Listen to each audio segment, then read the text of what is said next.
the role of desensitization in phobia treatment. Hey, welcome back to the channel. Let me ask you something. Have you ever broken into a sweat just thinking about getting on a plane?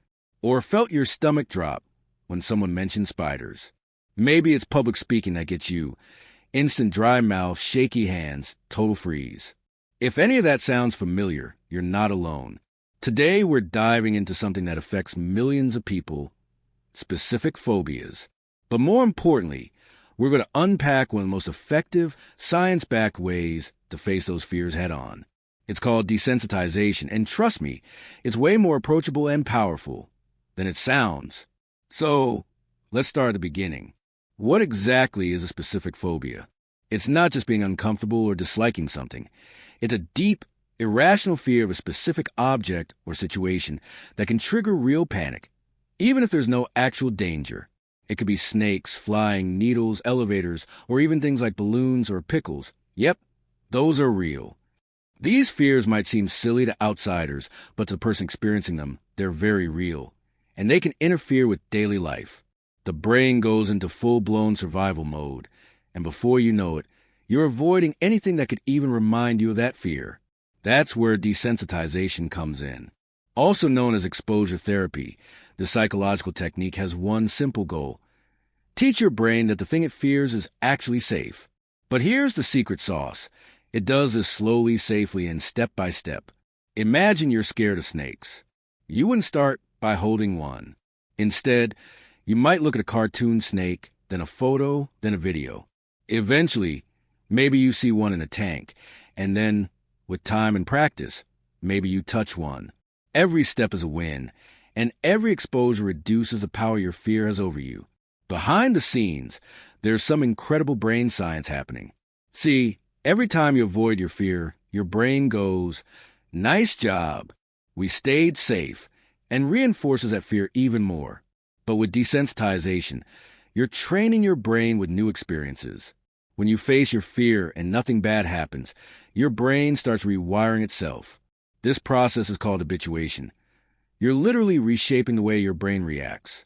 Your fight or flight system, which once flipped out at the mention of your fear, starts to calm down.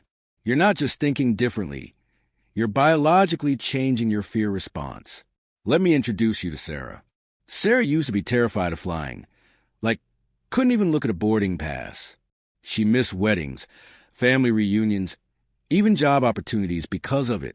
Through desensitization therapy, she started small. First, she talked about flying. Then she watched plane videos. After that, she visited an airport without boarding a plane. Eventually, she sat on a stationary plane. And one day, after months of gradual, intentional steps, Sarah took a real flight. Not only did she survive it, she actually felt empowered. Today, she traveled for work and fun and says she's taken back control of her life. That's the kind of transformation this process can lead to. So, what does this look like in an actual therapy setting? One common approach is creating a fear hierarchy. Think of it like a ladder of fear. You and your therapist rank situations from least to most anxiety-provoking. Then, you start climbing that ladder one step at a time. Therapists might also use virtual reality exposure, where you can face fears in a safe, simulated environment. For example, if you're afraid of heights, you might start with a VR simulation before going near a real rooftop. It's all about safety, support, and steady progress. Now, you might be wondering, can I try this on my own? And the answer is, it depends. For mild phobias, self-guided desensitization can absolutely help. For instance, if you have a fear of dogs, you might start by reading about them, then watching dog training videos, and eventually visiting a dog park without getting too close at first. But if your fear causes panic attacks or really disrupts your life, it's best to work with a licensed therapist. They'll help keep the process safe and effective, and help if things get overwhelming or emotional. One of the biggest misconceptions about desensitization is that you have to suddenly become fearless or fall in love with a thing you once feared. But that's not the point at all. The goal isn't to make you adore snakes or look forward to public speaking. The goal is freedom. Freedom from avoidance, from panic, from letting fear dictate your life choices. If a fear keeps you from doing something you care about, desensitization gives you the tools to get your power back. So what's the big takeaway from all of this? You can retrain your brain. Whether your fear is big or small, weird or common, desensitization gives you a path forward. It's not a magic wand. It takes effort, patience, and sometimes help from a pro. But it's one of the most empowering psychological tools we have. You're not stuck with your fear. You're not broken. Your brain just learned something, and now you can teach it something new. And hey, if you've made it this far into the video, I just want to say, you're already doing the work. Just being curious, learning, and thinking about your fear is a massive first step. Most people never even get there.